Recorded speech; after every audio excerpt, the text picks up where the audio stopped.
This is Tom Duty, middle-aged American living in New Jersey near the Lincoln Tunnel. If you were to visit my website, you would type Howdy Doody into Google. You'll find the correct spelling of the famous puppet. You then combine Tom Duty in a Google search for my site. Jamal Kashoggi. His name is in the headlines now for a week, and it's not going away anytime soon. Listeners, I am going to attempt to simplify this story. It is not simple. However, there is a simple element to it. This man was allegedly murdered in the Saudi Arabian embassy in Turkey, and it's a national crisis for the United States. Why is part of the story. So here's the simplified version. If you consider President Obama, he made a modest effort to hunt who was leaking from his administration. He knew that things that were said were assumed to be private, ended up in the press. He made a modest effort to find out who was doing it and to stop him or her from doing it. Fast forward to President Trump. President Trump has done the same thing, more severely than his approach has not been gentle. And today, one of the leaks was found, and that man has pled guilty. So he is now a convicted criminal through his guilty plea. So this is one of the things people in power do to stop those who seem to be working against him or her. And I mean her. There have been some pretty vicious female leaders in the world.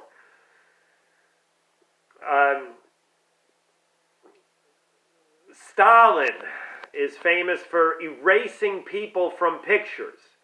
It's called a political purge.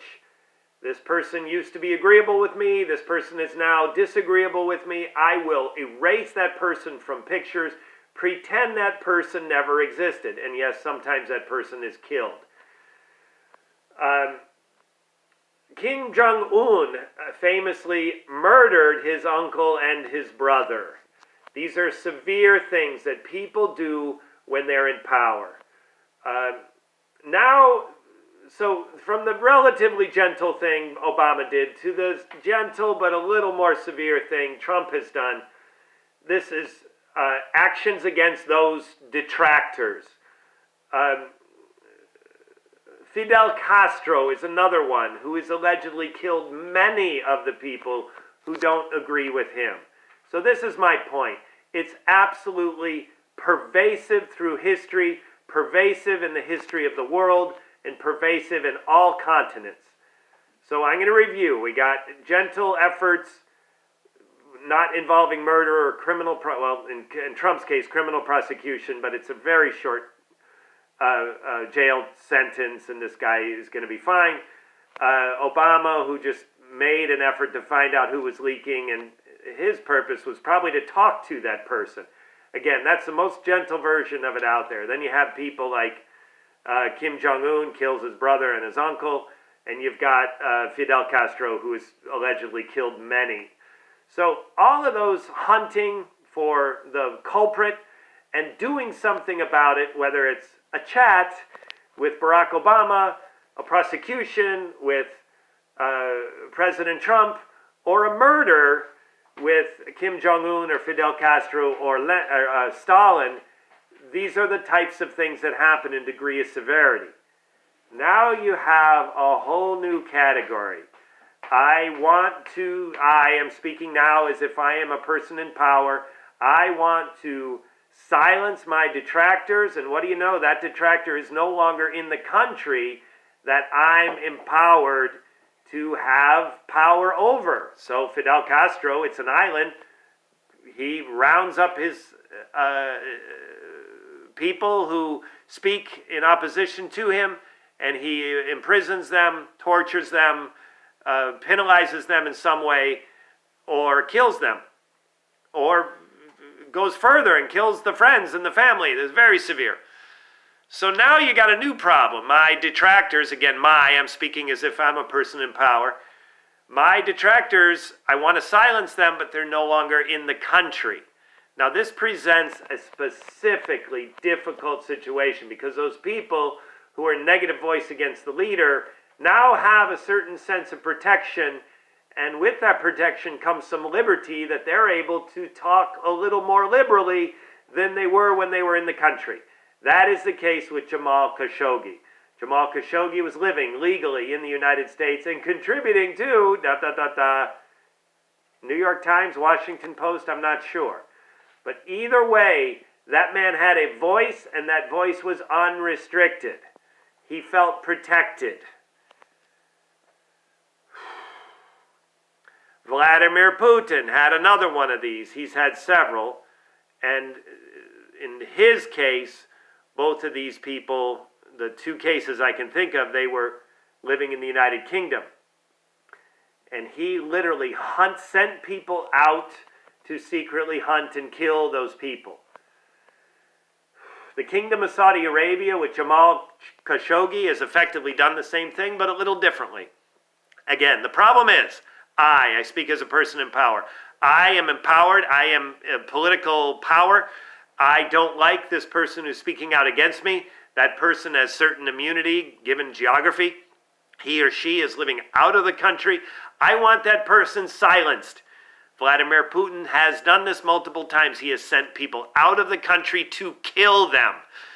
And in the most recent example with this Novichok poisoning, Vladimir Putin failed. Those people were not killed. He ended up killing someone else accidentally. So that's Vladimir Putin. Back to Jamal Khashoggi and Saudi Arabia.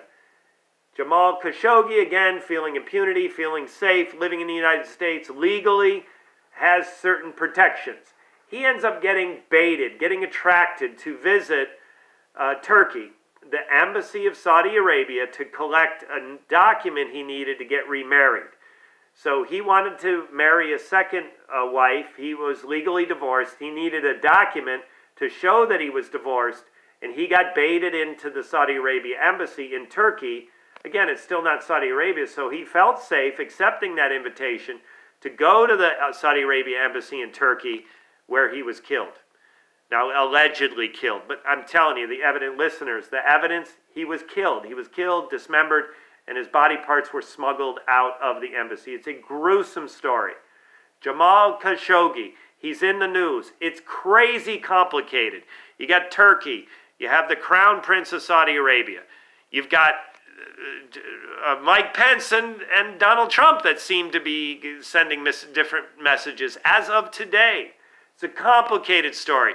Jamal Khashoggi, he's in the news. He's not leaving the news anytime soon. He is allegedly dead. He has left this earth. He has perished. His body parts have been smuggled into whoever knows where his body is. But it is clearly believed, universally believed, that that man is no longer alive. He's been brutally murdered while his fiancée waited outside the embassy in Istanbul, Turkey. Listeners, back to the beginning. Jamal Khashoggi, he's in the news. It's complicated. Please, don't ignore the story. It's too important. Share this video with someone else. I'm not doing this because I want followers. I'm not doing this because I want subscribers. Just if you know someone that wants a simplified version of Jamal Khashoggi, it goes as follows. People, if I'm someone in power, I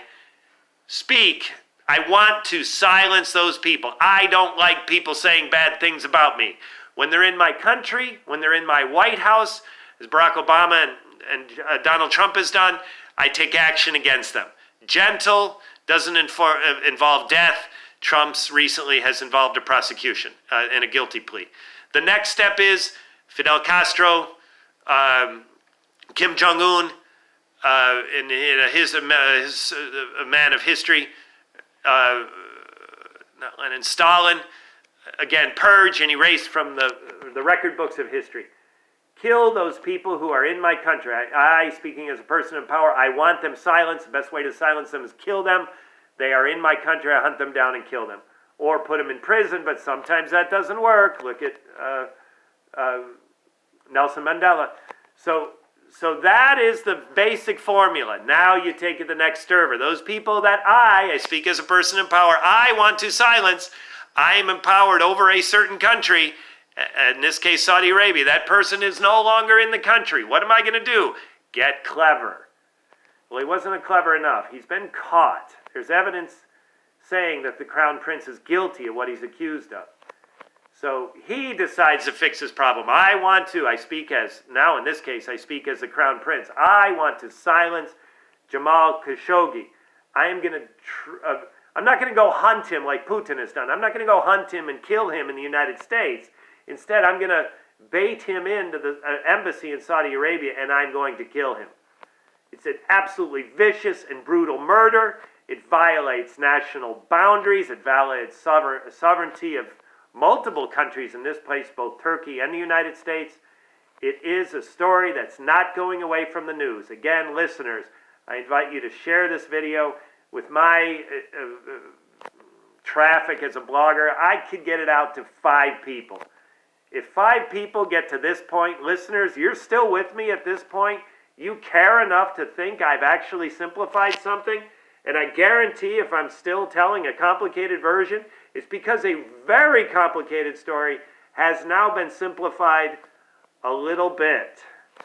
So if you find it and you're still listening to me now, someone else might want to hear the story. It's important. It's not going away anytime soon.